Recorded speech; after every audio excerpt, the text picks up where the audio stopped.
Bismillahirrahmanirrahim. Assalamualaikum warahmatullahi wabarakatuh. Hai, balik lagi sama aku Nagia, mahasiswi Universitas Pancasakti, Fakultas Ekonomi dan Bisnis, Program Studi Manajemen S1. Nah, kali ini kita akan membahas beberapa soal tentang mata kuliah Ekonomi Syariah. Oke, mulai dari soal yang pertama. Bagaimana sebuah ilmu ekonomi Islam itu dapat dilahirkan oleh sistem ekonomi Islam? Nah, di sini aku beri pendapat. Islam menata segala aspek kehidupan mulai dari hal yang sederhana hingga urusan yang paling rumit sekalipun, baik dalam aspek sosial, ekonomi, politik, pendidikan, bahkan hingga seni dan budaya. Apabila konsep Al-Quran dan As-Sunnah dijadikan pijakan perekonomian suatu negara, tentunya perekonomian tersebut akan berjalan lebih baik dan terarah sesuai dengan tujuannya. Konsep ekonomi Islam memacu pada prinsip syariah yang menjadi pedoman masyarakat muslim, sehingga setiap aktivitas manusia termaksud di dalamnya adalah kebijakan ekonomi dan pembangunan serta aktivitas ekonomi masyarakat sudah semestinya merujuk kepada hukum Islam. Lanjut, untuk soal yang kedua, jelaskan latar belakang kemunculan dan lahirnya sistem ekonomi kapitalisme. Jawabannya, latar belakang munculnya sistem ekonomi kapitalisme.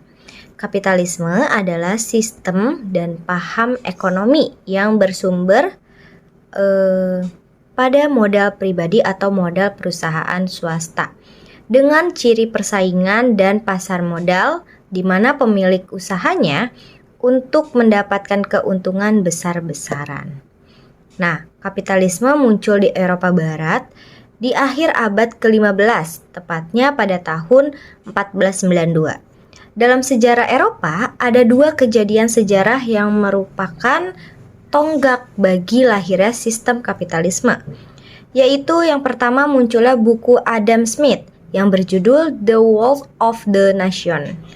Buku ini merupakan kumpulan ide dan gagasan dari para pemikir ekonomi. Oke, soal yang ketiga. Bagaimana mekanisme pasar bebas ini mampu untuk memberikan kemakmuran ekonomi bagi seluruh rakyatnya? Oke, untuk soal yang ketiga, di sini pengertian pasar bebas adalah perdagangan yang berfokus pada penjualan berdasarkan mekanisme penawaran dan permintaan tanpa melibatkan campur tangan pemerintah. Jadi, pengusaha memiliki wewenang mutlak atas pengelolaan produksi dan harganya, serta bebas memilih siapa saja yang akan menjadi target penjualan mereka. Nah, pasar bebas mampu meningkatkan kesejahteraan rakyat karena bisa memberikan kebebasan pada masyarakat untuk bisa melakukan aktivitas ekonomi, khususnya dalam melakukan aktivitas ekspor dan impor barang. Nah, soal yang keempat. Jika semua problem ekonomi mulai dari problem produksi, konsumsi maupun distribusi telah dapat diselesaikan oleh mekanisme pasar bebas, apakah manusia masih perlu untuk melirik pada sistem ekonomi yang lain? Nah, menurut saya ini tetap diperlukan karena setiap tahun itu pasti adanya perubahan. Dan kita tidak bisa hanya melihat satu titik atau satu sudut pandang, tapi harus lebih dari itu, supaya kita tidak kalah saing dengan yang lainnya. Begitu. Soal yang kelima, dalam pembahasan ekonomi kapitalisme, kita sudah memahami bahwa baik problem produksi, konsumsi, maupun distribusi akan mudah diselesaikan oleh mekanisme pasar bebas. Jelaskan. Salah satu peran pemerintah dalam mengatur mekanisme pasar adalah menetapkan lembaga pengawasan pasar seperti market supervision Keberadaan institusi ini sebagai regulator atau pengawasan dalam proses mekanisme pasar, terutama mengontrol harga dan para pelaku pasar. Yang keenam,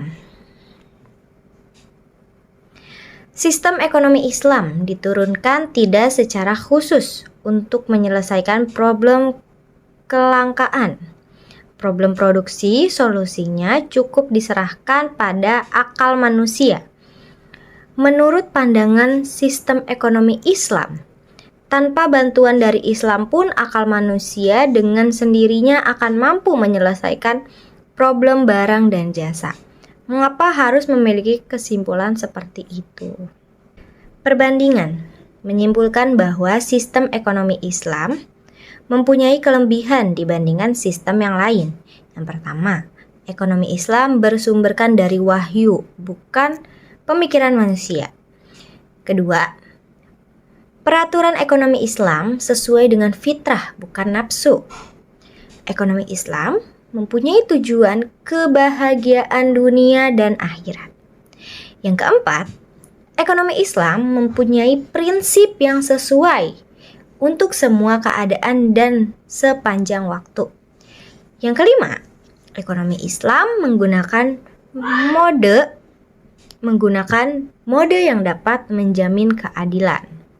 Ekonomi dalam berdasarkan Islam merupakan tuntunan kehidupan sekaligus pertimbangan yang memiliki dimensi Islam, dimensi ibadah yang teraplikasi etika dan moral syariah Islam. Ekonomi dalam Islam harus mampu memberikan kesejahteraan bagi seluruh masyarakat, memberikan rasa adil, kesempatan seluas-luasnya kepada setiap pelaku usaha. Soal yang terakhir, masalah yang berdasar dari ekonomi justru muncul ketika manusia yang sudah memproduksi barang dan jasa tersebut, yaitu ketika barang dan jasa sudah berada di tengah-tengah masyarakat. Problem ekonomi mendasar adalah problem yang menyangkut distribusi barang dan jasa di tengah-tengah manusia. Mengapa problem distribusi dianggap sebagai problem yang mendasar menurut sistem ekonomi Islam? Nah, dari pertanyaan tersebut, justru distribusi menjadi posisi penting dari teori mikro dan makro Islam. Sebab pembahasan dalam bidang distribusi ini tidak hanya berkaitan dengan aspek ekonomi belaka, tetapi juga aspek sosial dan politik sehingga menjadi perhatian bagi aliran pemikir ekonomi Islam dan konvensional sampai saat ini. Nah, itu dia pembahasan kita kali ini mengenai beberapa soal tentang mata kuliah ekonomi syariah. Semoga bisa bermanfaat ya. Terima kasih. Wabillahi taufiq wal hidayah. Wassalamualaikum warahmatullahi wabarakatuh.